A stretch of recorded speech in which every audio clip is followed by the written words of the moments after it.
Senator from Connecticut, I'd ask that we dispense with the quorum call. without objection. Thank you very much, Mr. President. Mr. President, Republicans are going to be on the floor today taking a sudden 100% sincere interest in immigration reform.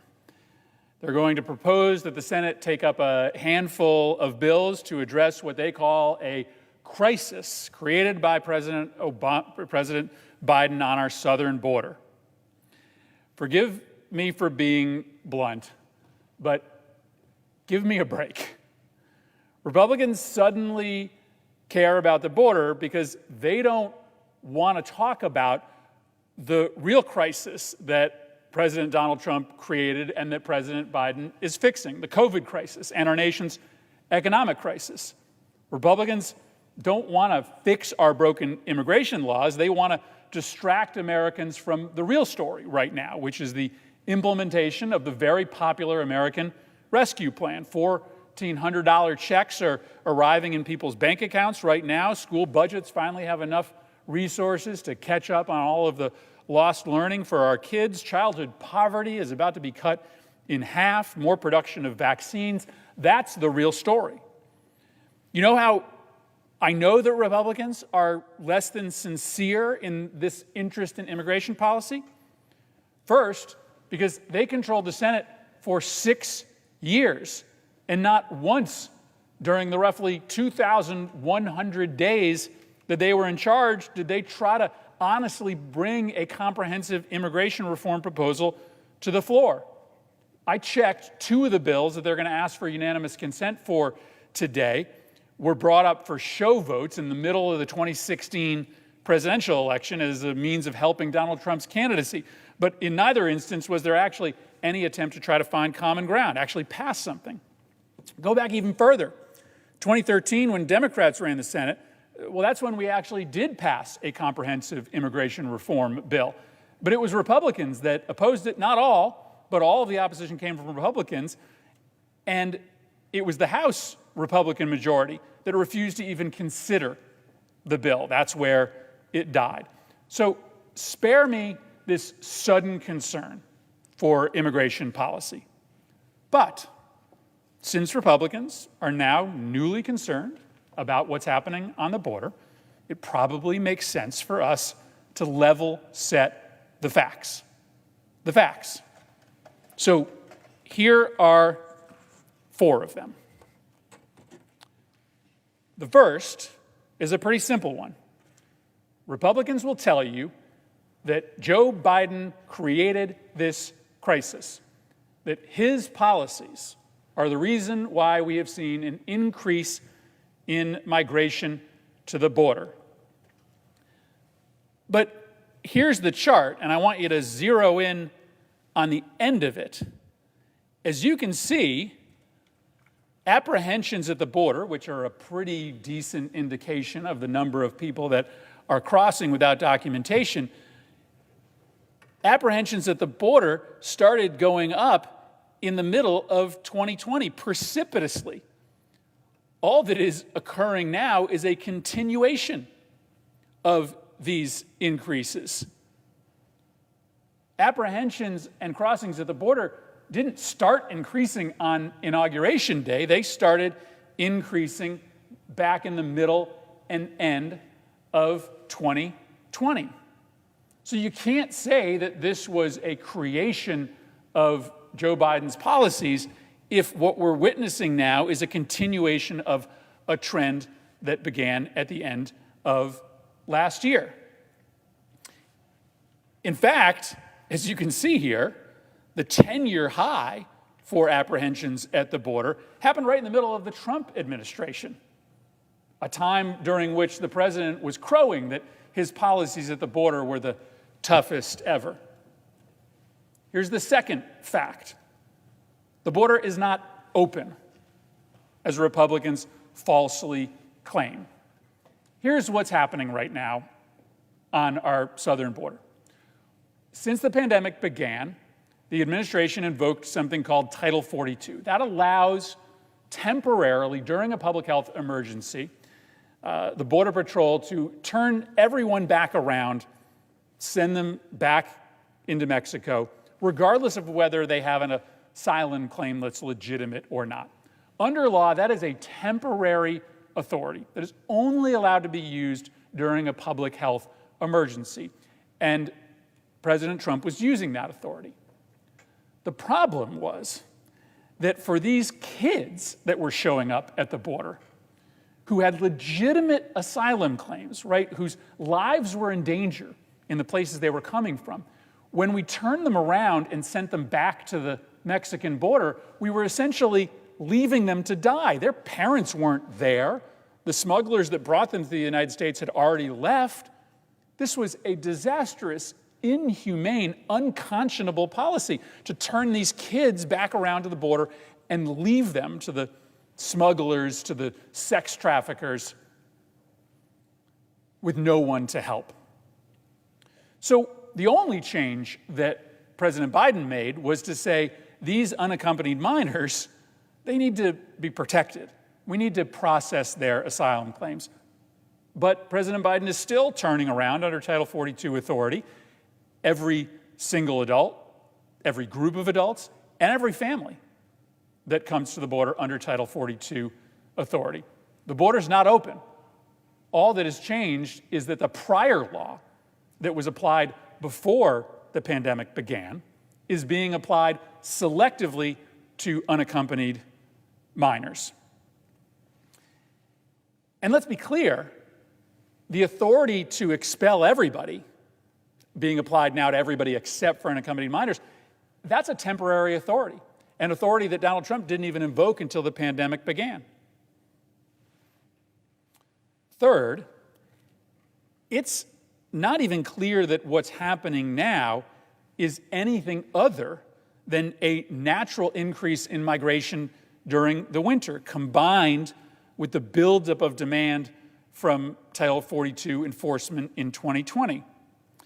The Washington Post data analysts took a look at the recent data on border crossings year to year and month to month. And here's what they said. They said, we looked at data from the U.S. Customs and Border Protection to see whether there's a crisis or even a surge, as many news outlets have characterized it. We analyzed monthly CBP data from 2012 to now, and we found no crisis or surge that can be attributed to Biden administration policies. Rather, the current increase in apprehensions fits a predictable pattern of seasonal change in undocumented immigration, combined with a backlog of demand because of 2020's coronavirus border closure. What they're essentially saying is that because of conditions on the ground in Central America and Mexico, you saw an increase in crossings and apprehensions in 2018 and 2019 that vanished only in 2020 because of Title 42 authority that is now starting back up again. And again, the data backs this up. This year, from January to February, there was a 28% increase in crossings. January to February 2019, there was a 31% increase.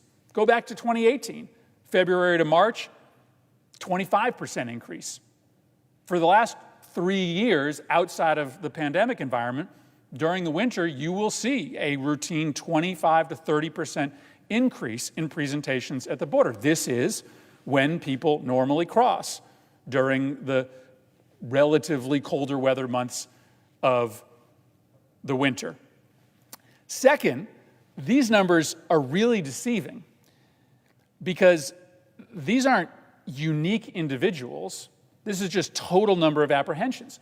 So what's happening under Title 42 is that adults are being immediately removed right back to Mexico, but then they are immediately attempting to recross. And so many of these numbers look high because you have individuals who never got the chance to make an asylum claim who are crossing multiple times at the border. The fourth fact is that there is little evidence that American policy at the border has much to do with migration rates. The evidence, the facts show that it's conditions on the ground in the origin nations that are what determines whether people pack up their home and leave for America. And again, this chart is a good indication of that fact, because Donald Trump would tell you that his policies were tougher than anybody's. But the 10-year high in crossings, apprehensions, happened in the middle of Donald Trump's inhumane border policies. Why? Because during this time, conditions are abysmal. Violence is spiking in many places from which these migrants are coming. And just as a matter of sort of further explanation, if we brought this chart back into the Bush administration, you'd find that crossings were much higher, at a much higher rate during the Bush administration than at any time during the Obama administration. People come to the United States because they are fleeing violence. They are fleeing economic desperation, not because of some message they get from the U.S. government. One study I was looking at the other day, a comprehensive study of rationales for crossings, data on the times that people cross, says this, quote, "Tougher border controls have had remarkably little influence on the propensity to migrate illegally," unquote. These are the facts. These are the facts. Republicans need to stop looking at immigration as a political opportunity. We need to start dealing with the truth. The number of migrants showing up at the border today is large, but the winter increase isn't bigger than either of the last two winters prior to the pandemic with respect to percentage increase. It didn't start when Joe Biden became president or because of Joe Biden's policies. The increase started last year when Donald Trump was president. And to the extent that Republicans oppose President Biden's lifting of the Title 42 removal proceedings for kids, what's your alternative? Do you support just dumping these kids, these 10 and 11-year-olds on the other side of the border, scared and alone, and just leave them to die? Or to be forced into the arms of drug cartels or traffickers in northern Mexico? That's un-American. And I'm glad my president chose to end that inhumane temporary policy. But even if President Biden had continued Title 42 authority for kids for a few more months, expedited removal can't last forever. The law doesn't allow it. So once again, pretty soon, every migrant is going to be able to have the chance to apply for asylum, as they should. And herein lies an opportunity. Let's work together to fix what is a legitimately broken system. I will give you an example. People should be able to apply for asylum in the United States. We built this nation by allowing people to come here from very dangerous places. But the asylum process, it takes too long. Years between when you present yourself at the border and when you get a final decision on whether or not you can stay in the United States. Let's fix that. That's within our ability as members of Congress to fix that. The administration can't do it. They need resources. They need new law and new authorities. Republicans and Democrats could choose to, instead of playing politics, instead of offering up motions today that are sure to lose, we could sit down and try to do something about it. But for 6 years, Republicans had the opportunity to bring together a conversation around comprehensive immigration reform, and they didn't. Hopefully, we will have the opportunity to do that now. Lastly, Mr. President, behind every single one of these individuals coming to the border is a story, is a real human being. Ask yourself, if your child was being recruited into vicious drug gangs with a high likelihood of serious harm or death, would you not take steps to keep your child safe? Would you not bring them to a place like America that was safer for that child? I visited on Friday the southwest border. I was in El Paso with a group of bipartisan colleagues and Secretary Mayorkas, who's doing a good job, who is managing this emergency with skill. And I met a little girl, about 13 years old, who was in one of these processing facilities waiting to be moved into the asylum process. And she was truly scared. She was truly scared. She knew she was going to have a chance to reunite with her family in the United States, but these detention centers, they're better than they were in 2019, but they're no place for kids.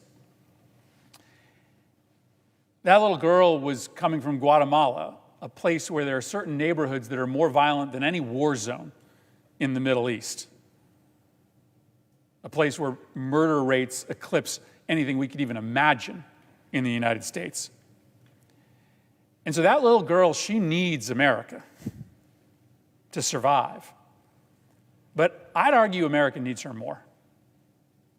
Because without her, and the thousands of other children arriving at our border, hungry for a better life, we're going to risk abandoning the entire original idea of this great, one-of-a-kind nation. A nation that opens its arms to those that are fleeing violence and desperation. It's not just our tradition, it's our definition as a country. More reason for those of us in the United States Senate to resist the temptation to play politics with these kids' lives and with the very complicated, nuanced, important issue of immigration, and instead find ways to be truthful about what's happening at the border as a means to come together and do something about it. I yield the floor. I would note the absence of a quorum. The clerk will call the roll. Ms. Baldwin.